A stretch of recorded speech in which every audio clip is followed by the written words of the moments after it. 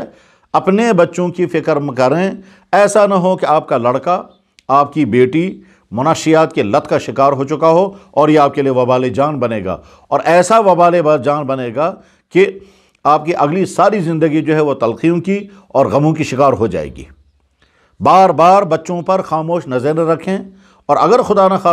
خواستہ وہ کچھ مشکوک حرکتیں کر رہا ہے تو اسی وقت سے اس کی تربیت اور اس کو بچانے کی فکر کریں۔ اگر والدین یہ نہیں کریں گے، بچوں کو پیسہ مہیا کریں گے، یہ بچے گھومنے کے لیے نکلتے ہیں، کبھی کسی جگہ پر گروپ بنا کر کے، اور اسی میں اس کے مبتلا ہو جاتے ہیں۔ تو پہلی ذمہ داری والدین کی ہے۔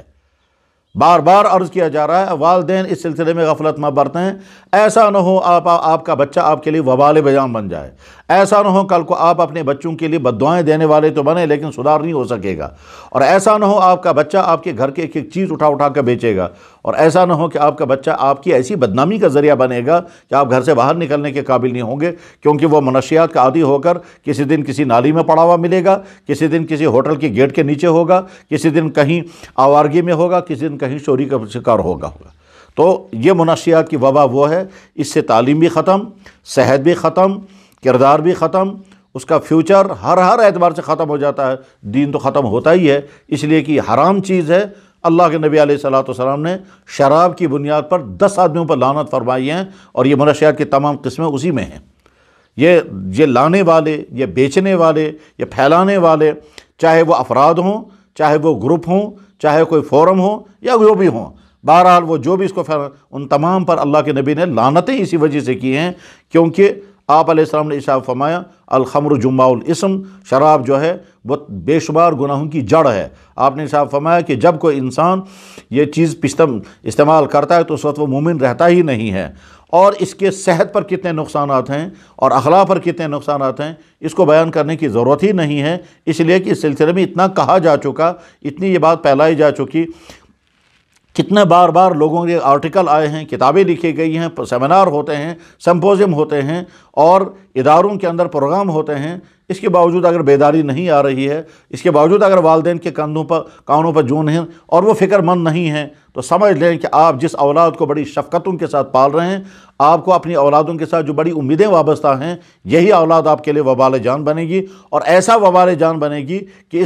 اس وبال سے چھٹکارا بھی مشکل ہوگا اور اس وبال کا سدھارنا بھی مشکل ہوگا۔ والدین کی خدمت پر دردانہ اپیل ہے۔ نوجوان لڑکوں اور لڑکیوں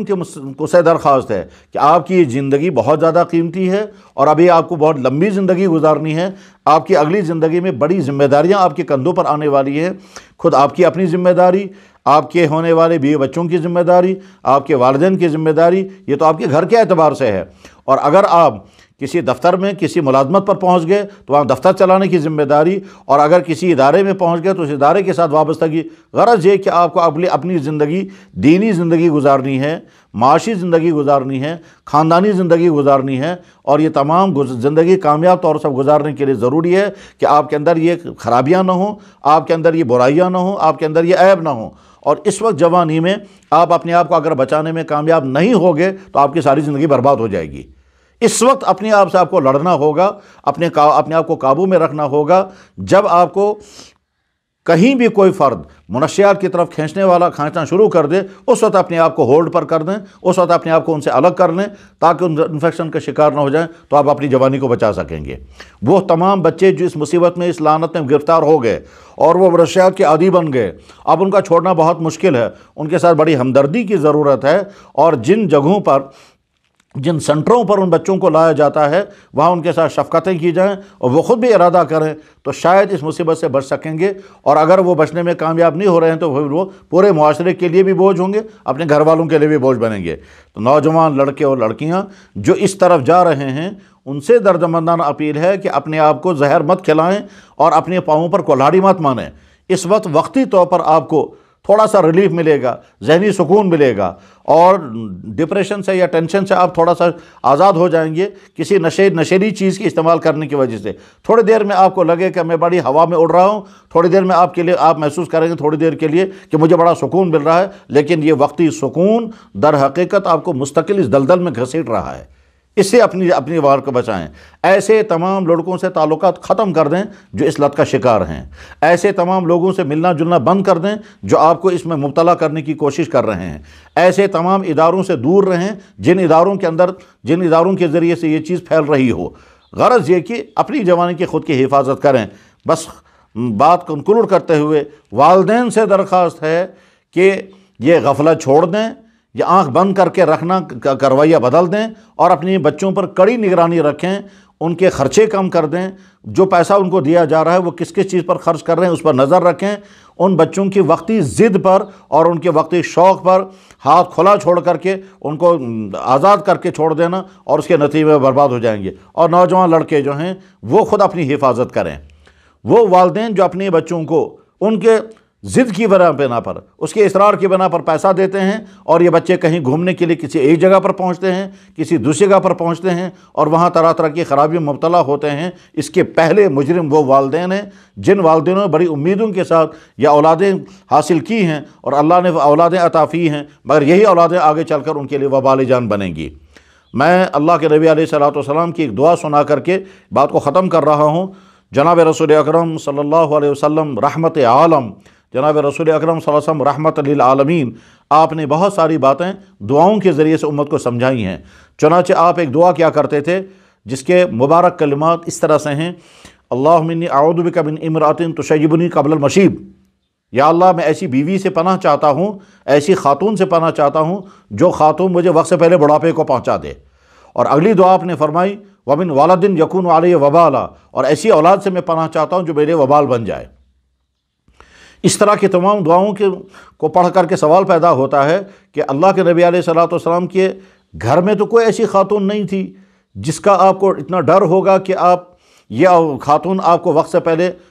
بڑھاپے کو پہنچا دے، اور آپ کے گھر میں تو کوئی مبارک اولاد ایسی نہیں ہے جو آپ کے لیے ایسی اذیت کی چیز بن جائے جس کے بنا پر آپ کو یہ دعا کرنی پڑ رہی ہے یا اللہ میری اولاد میرے وبال نہ بن جائے۔ ازواج مطہرات میں حضرت خدیجہ الکبریٰ ہیں، حضرت عائشہ صدیقہ ہیں، حضرت حفصہ ہیں، حضرت ام سلمہ ہیں، حضرت جویریہ ہیں، حضرت صفیہ ہیں، حضرت ماریہ قبطیہ ہیں، حضرت ام حبیبہ ہیں، یہ تمام حضرت زینب ہیں، غرض یہ کہ حضرت سودا رضی اللہ تعالیٰ، یہ تمام ازواج مطہرات اس کائنات کی سب سے مقدس ترین خواتین ہیں۔ ان خواتین کے بارے میں تو نہیں سوچا جا سکتا کہ ان میں سے کوئی خاتون اللہ کے نبی کے لیے اتنا ٹینشن پیدا کریں گے کہ آپ کو یہ دعا کرنی پڑی۔ اسی طرح سے آپ کے اولادوں میں حضرت صاحبزادگان جو ہیں وہ تو دودھ پینے کی حالت میں یا طفلگی اور بچپنی کی زندگی کی حالت میں اس دنیا سے رخصت ہو کر اللہ کے ہاں پہنچ گئے، اور آپ کی صاحبزادیاں حضرت زینب، حضرت رقیہ، حضرت ام کلثوم اور اخیر میں فاطمۃ الزہرا سیدۃ النساء اہل الجنہ، جس کو اللہ کے نبی نے فرمایا فاطمہ میرے جگر کا ٹکڑا ہے۔ یہ ازواج، یہ بنات طیبات، یہ آپ کی صاحبزادیاں، 3 صاحبزادیاں تو دنیا سے رخصت ہو گئی آپ کی موجودگی میں، ایک صاحبزادی جو جنت کی تمام خواتین کے سردار ہے فاطمہ، ان کے بارے میں تو نہیں سوچا جا سکتا کہ تصور بھی نہیں کر سکتے ہیں کہ وہ اللہ کے نبی علیہ السلام اپنے ابا جان کے لیے ایسی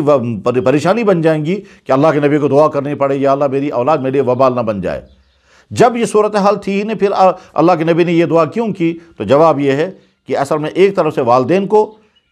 والدین کو یہ بتایا جا رہا ہے کہ اب ایسا نہ ہو تمہاری اولادیں تمہاری غفلت کی وجہ سے، تمہاری لاپرواہی کی وجہ سے، تمہاری تربیت نہ کرنے کی وجہ سے اور تمہارا ضرورت سے زیادہ شفقت کرنے کی وجہ سے بگڑ جائیں اور یہ تمہاری وبال بن جائے۔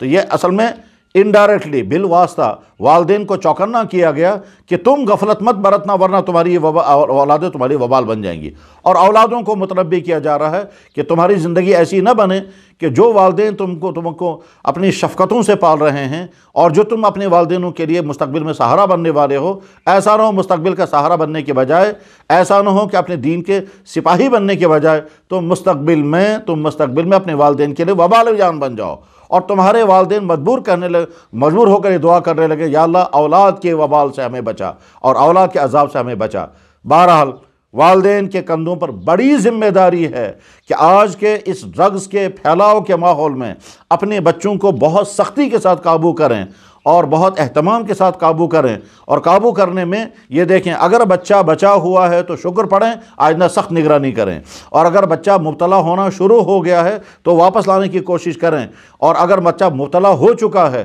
تو کسی ماہر سے، جاننے والے سے، کسی عالم سے، کسی ڈاکٹر سے، اور جو اس فیلڈ میں کام کرنے والے ہیں ان سے مشورہ کریں کہ ہمارا بچہ اس میں مبتلا ہو گیا ہے، اب ہم اس کو کیسے واپس لا سکتے ہیں، اور اس وقت صرف شفقتیں زیادہ برتنی ہیں، سختیاں نہیں کرنی ہیں، کیونکہ سختی کرنے کا وقت نکل چکا ہے، اب تو اس کو شفقتیں کر کے محبتوں کے ساتھ اور اس مصیبت سے باہر نکالنا ہے۔ اور نوجوان لڑکے اور لڑکیاں اچھی طرح سے، ایسے تمام آپ کے فرینڈز، ایسے آپ کے تمام دوست، ایسے آپ کے تمام رشتہ دار لڑکے، اور ایسے تمام آپ کے دائیں بائیں کے لوگ، چاہے وہ کلاس فیلو ہوں، چاہے وہ آپ کے کلیگ ہوں جو آپ کو اس میں مبتلا کر رہے ہیں، ان سے دور رہیں، اور چاہے ان کے ساتھ تعلقات بالکل ختم کرنے پڑیں۔ اور اگر یہ دوستیاں چلتی رہیں تو یاد رکھیں یہ دوستیاں قیامت کے دن وبال ہوں گی۔ قرآن کریم میں اللہ تعالیٰ شانہ فرماتے ہیں کہ جس ایک نے دوسرے کو خراب کر دیا، غلط راستے پر ڈال دیا، یہ آدمی قیامت دن کہے گا اے میرے رب مجھے دکھا دیجئے، جس نے مجھے اس غلط راستے پر ڈال دیا، میں اپنے پاؤں سے اسے روندوں گا، مگر وہ ہونے والا نہیں ہے۔ وقال الذین کفروا وقال الذین ربنا ارنا الذین اضلانا، یا اللہ ہمیں دکھا دیجئے وہ کہاں ہیں، وہ جن تھا یا انسان تھا، اضلانا جن نے ہم کو گمراہ کر دیا، غلط راستے پر ڈال دیا، نجعلہما تحت اقدامنا، ہم اپنے پاؤں کے ذریعے سے ان کو روندیں گے۔ اور نوجوان لڑکے سمجھیں، اللہ تعالیٰ فرما رہے ہیں اے ظالمو، تم قیامت کے دن اپنی انگلیاں کاٹو گے اس افسوس کی بنا پر کہ میں نے فلاں کے ساتھ اٹھنا بیٹھنا جاری رکھا، میں فلاں کمپنی میں رہا، میں فلاں فرینڈ سرکل میں رہا، میں فلاں دوستوں کے ساتھ رہا، انہیں مجھے برباد کر دیا۔ یا ویلتی لیتنی لم اتخذ فلانا خلیلا، افسوس میں نے فلاں کو دوست نہ بنایا ہوتا، مجھے اس ایسے برباد نہ کیا ہوتا۔ ہم نے بھی دیکھا ایسے نوجوان لڑکوں کو کہ جو بہت اچھا، صحت مند، با کردار، اچھے شریف گھر کا، معزز گھر کا تھا، لیکن جب ایک ایسے لڑکوں کے ساتھ جو اسے ڈرگز کے عادی تھے اور آوارہ تھے ان کے ساتھ اٹھنا بیٹھنا شروع کیا، اور اس کے بعد پھر وہ اسی عادت کے شکار ہو گیا، پورے معاشرے میں ان کی عزت گر گئی، اب وہ گھر کے باہر نکلنے بھی قابل نہیں ہے، صحت بھی ختم، کردار بھی ختم، تعلیم پڑھنے کے قابل نہیں، ہر وقت ٹینشن میں، اور بدن سوکھ رہا ہے اور کپ کپی ہر وقت طاری رہتی ہے۔ اللہ کرے یہ دردمندانہ گزارشیں ہمارے والدین کے لیے بھی اور بچوں کے لیے بھی نصیحت کا ذریعہ بنے۔ وآخر دعوانا ان الحمد للہ رب العالمین برحمتک یا ارحم